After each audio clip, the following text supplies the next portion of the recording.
Thank you for that, Roger Ailes.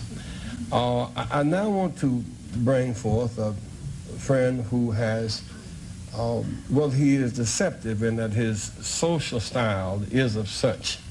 One can miss his seriousness and his commitment, but his success is beyond argument.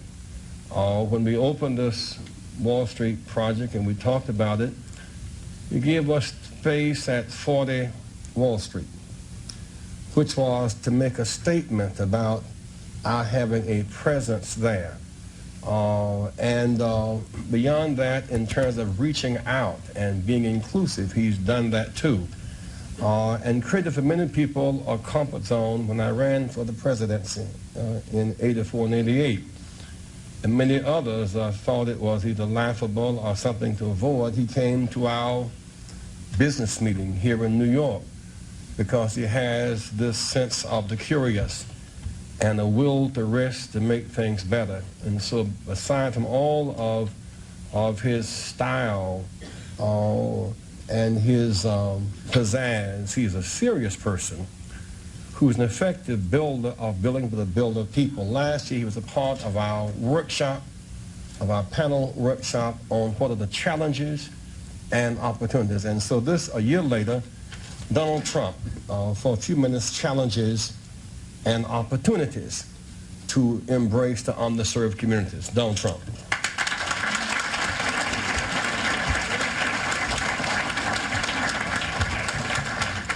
Well, it is an honor to be here, and I was with Jesse last year, and we had a lot of fun, and it was a little different. We had a real panel where you asked questions and everything, and we didn't do so much speaking, so I'm going to get off here very quickly because I want to hear some questions. Jesse started off by saying most of the wealth in this country is in the hands of a few. Yourself. Is that a bad thing? What's wrong with that, Jesse? But he did have an expression last year, and I was just telling Roger, he had an expression last year, the wall on wall must fall. And you haven't used it today, and I'm very disappointed in this, Jesse, because I thought it was a great expression. And I heard the expression about 14 times, and then he came to me at the end of the session, and he said, listen, I want some office space in your building on Wall Street, because the wall on wall will fall. And I said, it's okay, Jesse, I'll make a good deal with you. I'll get you some space. You'll pay about $40 a foot. And he said, no, no, no. I don't want to pay 40. I said, how about 30? No. It was the cheapest deal I ever made in the history of 40 Wall Street. Is that right? He got it for nothing. He's a very tough negotiator. We know that, right? Nah, he's a terrific guy. We love him, and I'm here for him. And the snow came, and I said, gee, nobody's going to show up, and look at this place, it's packed. I do want to say a couple of things. First of all, where's Percy? Oh, okay. I thought you left, Percy. That would have been terrible. I get up and you leave. I would have been insulted. But, you know, he's been a special friend of mine for 25 years, for a long time. And Percy was the borough president of Manhattan when I was really starting out, and he helped me so much on the Commodore Hotel, which he mentioned before, which became the Grand Hyatt, and so many other things. And he is really, and I listened to him speak, and I said to Roger and Roy, listen to those tones, listen to that voice. Have you heard that before, by the way? What a beautiful tone, and what a beautiful man, and we love him. You really were a big help to me right at the beginning, and I really appreciate it, and you've done some great jobs. So I just want to sort of acknowledge that. Now, another couple, I'm sitting here with this man, Roy. If you want to borrow money, but with him you have to pay it back. That's the best. But if you want to borrow money on Wall Street, you go see Roy, because there's nobody like him at Goldman Sachs. And if you do want to run for president, you see this guy. You're 3-0. And when he left Bush, you know what happened to Bush's last campaign, folks? It wasn't very pretty. And now we have President Clinton, who's coming tonight. And I guess you like President Clinton very much, right, Jesse?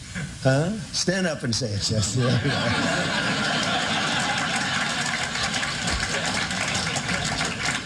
Well, I'll just say a few words. I mean, Wall Street and New York City and this whole region is doing unbelievably well.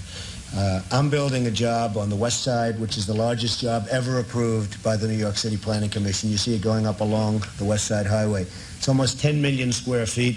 It's 18 buildings, and it's really going to be something. We're building a building that you probably heard of recently. It's the tallest residential tower anywhere in the world. It's 90 stories. People aren't happy about the fact that I'm building a 90-story building in New York City, but it's an as-of-right. It's called an as-of-right building, meaning you can do it by zoning, and it's going to be truly magnificent, right directly across from the United Nations.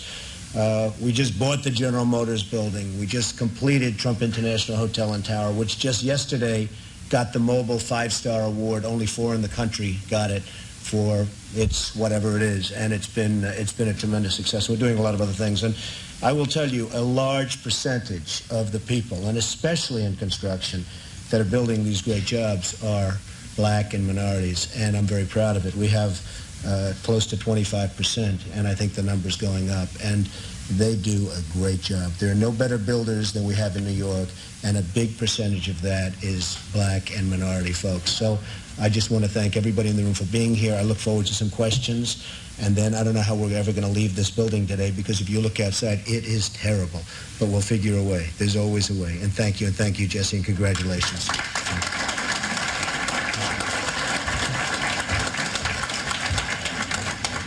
And with all of that wealth, Trump wants a free ticket to the fair tonight.